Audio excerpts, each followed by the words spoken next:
distance, and exhaustion, you are not alone. Sleep difficulties are one of the most common challenges faced by autistic children. But the good news is, with the right approach, bedtime can become a calm, predictable, and even connected part of your child's day. In today's video, I'll share a gentle, evidence-based bedtime framework that helps autistic children fall asleep more peacefully, without stress, yelling, or pressure. Many parents assume their child's sleep issues are behavioral, but in autism, sleep struggles often come from differences in sensory processing, melatonin regulation, and transitions. Think about it this way. For neurotypical children, bedtime means slowing down. For autistic children, it can mean losing control of sounds, lights, and predictability. Research from the Journal of Autism and Developmental Disorders shows that between 40 to 80% of autistic children experience chronic sleep problems, often linked to sensory overstimulation and anxiety around routine changes. So the goal isn't just to make them sleep, it's to make them feel safe enough to rest. What finally worked wasn't a special blanket or new supplement, it was structure. We created a visual bedtime routine using 4 simple steps displayed on a picture chart. Step 1, bath or hygiene. Step 2, pajamas. Step 3, story or common activity. Step 4, lights dimmed and music on. Each step used a visual cue, a photo or icon, so the child knew what came next. That reduced anxiety and gave them a sense of control. Consistency is key. Research shows that repetition builds a sense of security in children with autism. Over time, the brain begins to associate these sensory cues with winding down. The next layer was creating a calming sensory space. We used soft lighting, no bright overhead bulbs, gentle instrumental music, and a weighted blanket to support body awareness.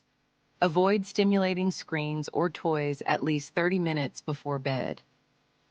The goal is to reduce visual and auditory input, helping the child's nervous system gradually move from alert to calm. Occupational therapists often call this sensory regulation before sleep, and it's a cornerstone of effective bedtime routines for autistic children. Finally, one of the most powerful pieces was emotional connection. Instead of rushing through bedtime, we added a 5-minute connection moment, talking softly, cuddling, or simply being present. This small moment of connection signals to the child, "You're safe, the day is ending, but I'm still here." That emotional reassurance builds trust, which leads to deeper rest. To recap, successful bedtime routines for autistic children include predictable visual steps, a calm, sensory-friendly environment, consistent cues and repetition, emotional connection before sleep. There's no instant fix, but these small changes build a foundation of safety and calm. When bedtime feels predictable, the child's body and mind finally learn to rest.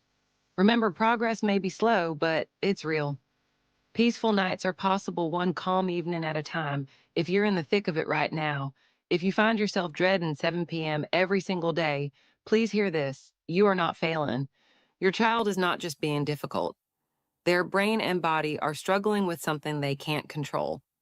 This framework predictability, sensory harmony, and connection isn't a miracle cure, but it's a compassionate, science-backed approach that honors the unique way your child's brain works. It shifts the goal from enforcing sleep to creating an environment where sleep can finally happen naturally. It takes consistency, it takes patience, and it takes looking at the problem from a whole new angle. But transforming bedtime is possible. You can create peaceful evenings for your family and give your child the deep restorative rest they so desperately need. This journey has been one of trial and error, and I know every child is unique. What sensory inputs calm your child? What does your visual schedule look like? Let us know in the comments what works for you. We can all learn from each other. Don't give up. Keep experimenting, keep observing, and know that you're not on this journey alone.